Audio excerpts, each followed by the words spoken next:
जयपुर में smart India hackathon के software व हार्डवेयर एडिशन का आयोजन किया जा रहा है। इस पर ज्यादा जानकारी देने के लिए हमारे संवाददाता लक्ष्य आर्य हमारे साथ में जुड़ चुके हैं। आइए लक्ष्य से बात करते हैं।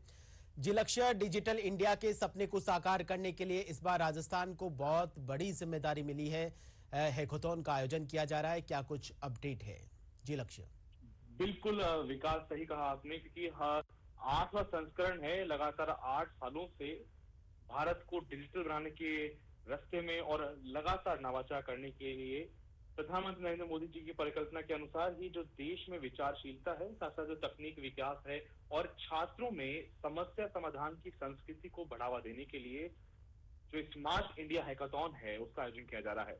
बात करें जयपुर की, तो जयपुर में 3 जो विश्वविद्यालय हैं उसमें स्मार्ट इंडिया हैकाथॉन के हार्डवेयर और सॉफ्टवेयर एडिशन का आयोजन किया जा रहा है, जिसमें देश भर के विभिन्न 11 राज्यों की बात करना चाहूंगा तो 10 से 11 राज्यों से जो छात्र छात्राएं हैं वो आए हुए हैं, लगातार समस्या समाधान कर रहे हैं। विभिन्न जो तकनीकी समस्याएं हैं, चाहे वो ग्रामीण परिवेश से लेकर आज के आम जीवन की बात करें या फिर छात्रों की या युवाओं की बात करें, उन सभी समस्याओं को लेकर समाधान उनके खोजे जा रहे हैं। इस प्रकार से जो एआई है, क्योंकि अभी जो दौर चल रहा है एआई का दौर है, एआई के दौर में किस प्रकार से नवीनतम तकनीक से जो आज की परेशानियां हैं उसका समाधान किस प्रकार निकाला जा सके, इस पे लगातार काम किया जा रहा है। 25-25 छात्रों की टीमें बनाई गई हैं। वहीं लगातार पूरे अगर हम देश भर की बात करें तो इस बार जो नवाचार देखने को मिला है, विकास बताना चाहूंगा कि जो महिला जो प्रतिभागियां हैं, जो छात्राएं हैं, उनकी संख्या में इस बार इजाफा हुआ है। तो ये दिखाता है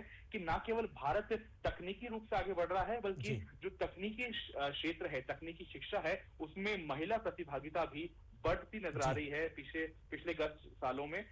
उसमें राजस्थान की अहम भूमिका, क्योंकि जब हम कुछ लोगों से, कुछ छात्रों से, कुछ ग्रुप से, कुछ समूह से हमारी बात हुई तो उसमें बहुत सारी ऐसी समस्याएं थी जिनके समाधान ये ढूंढ रहे हैं, ये छात्र ढूंढ रहे हैं, ताकि वो एक बेहतर राजस्थान, विकसित राजस्थान की परिकल्पना को साकार कर सकते हैं। जी लक्ष्य, साथ ही में 2047 का जो भारत है, भारत को विकसित बनाने का जो संकल्पना हमने देखी है, उसको कारगर करने में ये जो हैकाथॉन जैसे आयोजन हो रहे हैं वो कितनी बड़ी भूमिका निभाने वाले हैं?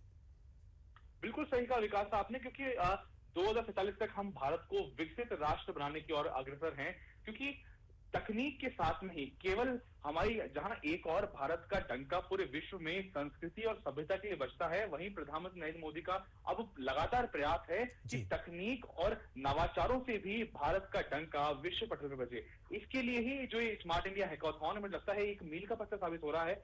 गत 8 सालों में जिस प्रकार से लगातार जो छात्र छात्राएं हैं उनकी जो प्रतिभागिता बढ़ी है वो तो है ही, साथ ही साथ में जो नोडल सेंटर हैं, क्योंकि देश भर में लगभग 60 नोडल सेंटर्स, नोडल केंद्र बनाए गए हैं, जिनके माध्यम से न केवल जो विभिन्न छात्र हैं वो अपने विचार रख रहे हैं, उनका डेवलपमेंट किया जा रहा है, बल्कि साथ साथ में उनको जमीनी स्तर पे उनके विचारों को, उनकी तकनीक को और उनके इनोवेशन को जमीनी स्तर पे किस प्रकार उतारा जा सके, इस पे भी काम किया जा रहा है। और मुझे लगता है कि जितने ये नवाचार होंगे, ये जो भारत सरकार है और जो प्रदेश सरकार है उनके समन्वय से जो इंक्यूबेशन सेंटर्स हैं, इनोवेशन सेंटर्स हैं, उनमें भी ये कारगर साबित होंगे। जी लक्ष्य, कुल मिलाकर जय जवान जय किसान और जय विज्ञान की जो संकल्पना है उसको साकार किया जा रहा है।